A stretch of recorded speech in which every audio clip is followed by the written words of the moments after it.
Iran নতুন যুদ্ধে আগের চেয়েও কঠিন আঘাত হানবে, আইআরজিসির মুখপাত্রের হুঁশিয়ারি। এদিকে যে কোনো সময় মার্কিন হামলার আশঙ্কা, কি করবেন এবার মাদুরো? জানিয়ে দেব, গাজার কাছাকাছি পৌঁছেছে ত্রাণবাহী নৌবহর গ্লোবাল সমুদ ফ্লোটিলা। এদিকে গোয়েন্দা সংস্থা শিন বেতের নতুন প্রধান নিয়োগ দিল নেতানিয়াহু। জানাবো, বিক্ষোভে উত্তাল আজাদ কাশ্মীর, নিহত এক। সর্বশেষ থাকবে, যুক্তরাষ্ট্রে শাটডাউন ঘিরে ট্রাম্প শিবিরে উত্তেজনা, পাল্টাপাল্টি দোষারোপ। শুনছিলেন গুরুত্বপূর্ণ আপডেট আন্তর্জাতিক সংবাদগুলোর শিরোনাম, এবারে বিস্তারিত।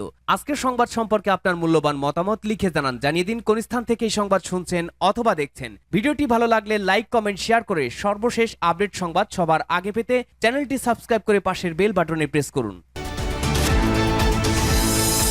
ইরান নতুন যুদ্ধে আগের চেয়েও কঠিন আঘাত হানবে, আইআরজিসির মুখপাত্রের হুঁশিয়ারি। ইসলামিক রেভলিউশনারি গার্ড কর্পসের আইআরজিসির মুখপাত্র ব্রিগেডিয়ার জেনারেল আলী মোহাম্মদ নাইনি হুঁশিয়ারি দিয়ে বলেছেন, কোনো নতুন সংঘাত শুরু হলে আগের যে কোনো সময়ের চেয়ে অনেক বেশি ভারী, চূর্ণকারী ও চূড়ান্ত আঘাত হানবে ইরান। তিনি বলেন, শত্রুরা তাদের শত্রুতাকে কেবল সামরিক হুমকির মধ্যেই সীমাবদ্ধ রাখছে না, তারা দেশের অর্থনৈতিক, সামাজিক এবং মনস্তাত্ত্বিক স্থিতিস্থাপকতাকেও লক্ষ্যবস্তু করছে। তিনি আরো বলেন, প্রতিপক্ষরা ইরানকে একটি না যুদ্ধ না শান্তি পরিস্থিতিতে রাখতে চায় এবং যুদ্ধের ক্রমাগত ভয়কে ব্যবহার করে জাতীয় স্থিতিশীলতাকে দুর্বল করতে চায়। নাইনি জোর দিয়ে বলেন, ইসরায়েলি শাসন ব্যবস্থা এবং এর সমর্থকদের বর্তমান নতুন করে যুদ্ধ শুরু করার ক্ষমতা নেই। সাম্প্রতিক 12 দিনের সংঘাত সত্ত্বেও আইআরজিসি তার সক্ষমতার সামান্য অংশই সক্রিয় করেছিল, তবুও সেই সীমিত প্রতিক্রিয়াও শত্রুকে পরাজিত করার জন্য যথেষ্ট ছিল।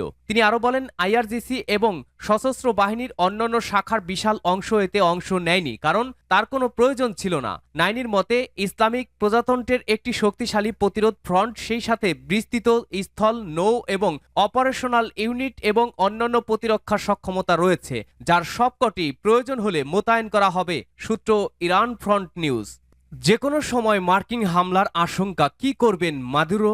ভেনিজুয়েলার প্রেসিডেন্ট নিকোলাস মাদুরো বলেছেন, যুক্তরাষ্ট্রে সামরিক হামলার আশঙ্কা দেখা দিলে তিনি জরুরি অবস্থা জারির জন্য প্রস্তুত। যুক্তরাষ্ট্র সম্প্রতি মাদকবাহী সন্দেহে ভেনিজুয়েলার কয়েকটি নৌকা লক্ষ্য করে হামলা চালিয়েছে, এতে অন্তত 17 জন নিহত হয়েছেন। ধারণা করা হচ্ছে যে কোনো সময় যুক্তরাষ্ট্র বড় ধরনের অভিযান শুরু করতে পারে। সোমবার মাদুরো জানান, আজ থেকে পরামর্শ প্রক্রিয়া শুরু হয়েছে। সংবিধান অনুযায়ী ভেনিজুয়েলার জনগণ শান্তি ও স্থিতিশীলতা রক্ষার স্বার্থে যদি আমেরিকার সাম্রাজ্যবাদ সামরিক হামলা চালায়, তবে জরুরি অবস্থা জারি করবে ভেনিজুয়েলা।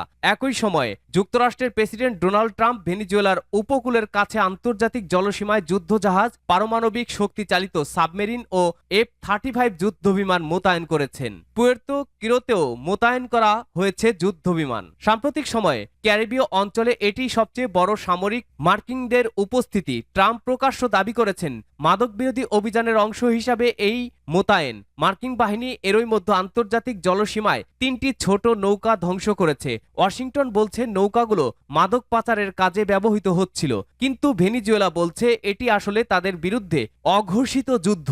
গাজার কাছাকাছি পৌঁছেছে ত্রাণবাহী নৌবহর গ্লোবাল সমুদ ফ্লোটিলা। ফিলিস্তিনের অবরুদ্ধ গাজার কাছাকাছি পৌঁছে গেছে ত্রাণবাহী নৌবহর গ্লোবাল সমুদ ফ্লোটিলা।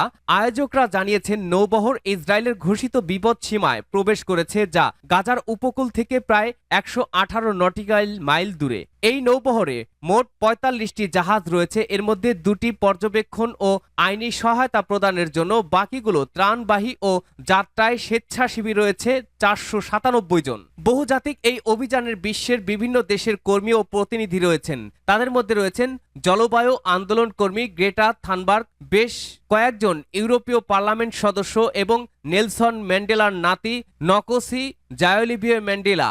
এদিকে গাজামুখী ফ্লোটিলা থামানোর অঙ্গীকার করেছে ইসরায়েল। তাদের দাবি, স্বেচ্ছাসেবীরা একটি বৈধ নৌ অবরোধ ভাঙার চেষ্টা করছে, তবে আন্তর্জাতিক আইন স্পষ্টভাবে বলে মানবিক সহায়তা পৌঁছাতে দিতে হবে। গোয়েন্দা সংস্থা শিন বেতের নতুন প্রধান নিয়োগ দিল নেতানিয়াহু। মেজর জেনারেল ডেভিড জিনিকে গোয়েন্দা সংস্থার শিন বেতের নতুন প্রধান নিয়োগ দিয়েছে ইসরায়েল। মঙ্গলবার 30 সেপ্টেম্বর এক বিবৃতিতে এই তথ্য নিশ্চিত করেছে প্রধানমন্ত্রী বেনিয়ামিন নেতানিয়াহুর অফিস। চলতি মাসের 5 তারিখ আগামী 5 বছরের জন্য গোয়েন্দা সংস্থাটির দায়িত্ব নেবেন তিনি। এর আগে প্রধানমন্ত্রীর সাথে বিবাদের জেরে শিন বেতের সাবেক প্রধান রোনেন বারকে বরখাস্তের সিদ্ধান্ত নেওয়া হয়, যা গড়ায় আদালত পর্যন্ত। এমনকি তাকে বরখাস্তের সিদ্ধান্তের প্রতিবাদে দেশজুড়ে হয় বিক্ষোভ। পরে রোনেন বার নিজেই দায়িত্ব থেকে সরে দাঁড়ান। জিম্মি মুক্তির আলোচনায় ইসরায়েলের প্রতিনিধি দলের অন্যতম সদস্য ছিলেন তিনি। উল্লেখ্য, শিন বেতে হল ইসরায়েলের অভ্যন্তরীণ নিরাপত্তা ও কাউন্টার ইন্টেলিজেন্স সংস্থা। এর মূল দায়িত্ব হল ইসরায়েলের অভ্যন্তরীণ নিরাপত্তা বজায় রাখা, সন্ত্রাসবাদ প্রতিরোধ করা এবং দেশের মধ্যে গোয়েন্দা কার্যক্রম পরিচালনা করা। এটি ইসরায়েলের 3টি প্রধান গোয়েন্দা সংস্থার মধ্যে একটি।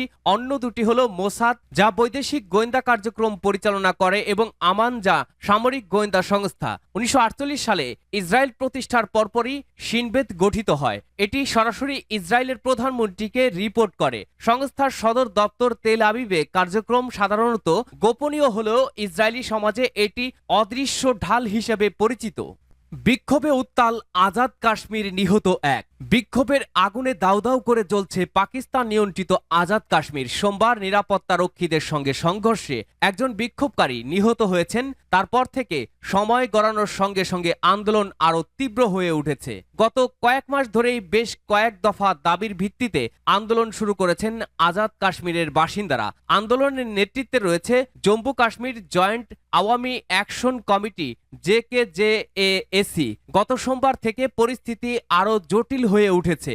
আন্দোলন দমাতে ইন্টারনেট বন্ধ করে দিয়েছে শাহবাজ শরীফের সরকার। তাতে ফল হিতে বিপরীত হয়েছে। দাবি আদায়ে রাজপথে নেমে এসেছেন কাশ্মীরের ছোট বড় শহরের বাসিন্দারা। সমস্ত বাজারঘাট বন্ধ রয়েছে, দোকান ও অন্যান্য ব্যবসায়িক প্রতিষ্ঠান ঝুলছে তালা, সড়কেও নেই কোনো যানবাহন। গত সোমবারই মুজাফফরাবাদে বিক্ষোভকারীদের উপরে গুলি চালিয়েছিল পাকিস্তানের নিরাপত্তা বাহিনী। তাতে প্রাণ হারিয়েছিলেন এক আন্দোলনকারী। মঙ্গলবারও বেশ কয়েকটি জায়গায় পুলিশের সঙ্গে বিক্ষোভকারীদের সংঘর্ষ হয়। সূত্র ডন।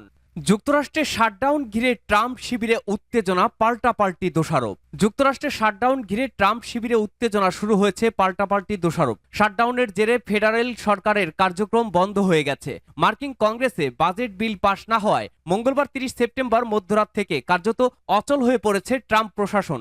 দেশটিতে 2019 সালের পর এই প্রথম অর্থায়ন সংকটের কারণে লাখো সরকারি কর্মী বাধ্যতামূলক ছুটিতে বা বিনা বেতনে কাজ করতে বাধ্য হচ্ছেন। শাটডাউনের পর থেকেই রাজনৈতিক দোষারোপ শুরু হয়েছে। হাউজি স্পিকার রিপাবলিকান নেতা মাইক জনসন বলেন, ডেমোক্রেটরা সরকার বন্ধ করে দিয়েছে। এর ফলে মা শিশুরা পুষ্টি সুবিধা হারাচ্ছে, ভেটেরানরা স্বাস্থ্যসেবা পাচ্ছেন না। হোয়াইট হাউসের সরকারি ওয়েবসাইটে ডেমোক্রেটরা সরকার বন্ধ করেছে শিরোনামে একটি লাইভ শাটডাউন ঘড়ি দেখানো হচ্ছে। বিপরীতে শাটডাউনের জন্য প্রেসিডেন্ট ডোনাল্ড ট্রাম্প ও রিপাবলিকানদেরই দায়ী করছেন ডেমোক্রেটরা, কারণ তারা হোয়াইট হাউস, সিনেট ও প্রতিনিধি পরিষদ 3 জায়গাতেই ক্ষমতায় রয়েছে। Senate majority leader Chuck Schumer ও house minority leader Hakeem Jeffries এক যৌথ বিবৃতিতে বলেন, রিপাবলিকানরা আমেরিকানদের স্বাস্থ্য সেবার রক্ষায় ব্যর্থ হয়েছে, তাই তারাই শাটডাউনের জন্য দায়ী। সাবেক ভাইস প্রেসিডেন্ট কমলা হ্যারিসও সামাজিক মাধ্যমে লিখেছেন, এটি রিপাবলিকানদের শাটডাউন। এদিকে এই অবস্থাকে কেন্দ্র করে ট্রাম্পের দ্বৈত অবস্থান। ট্রাম্প শাটডাউন প্রসঙ্গে 2 ধরনের কথাই বলেছেন। একদিকে তিনি বলেন, আমরা মোটেও শাটডাউন চাই না। আবার তিনি মন্তব্য করেন, শাটডাউনের মাধ্যমে আমরা অনেক অপ্রয়োজনীয় ব্যয় থেকে মুক্তি পেতে পারি। তবে বিশ্লেষকরা মনে করছেন, চাপ প্রয়োগের কৌশল হিসেবে শাটডাউনকে ব্যবহার করছেন ট্রাম্প। শাটডাউন দীর্ঘস্থায়ী হলে বাজার ও কর্মসংস্থানে নেতিবাচক প্রভাব পড়বে।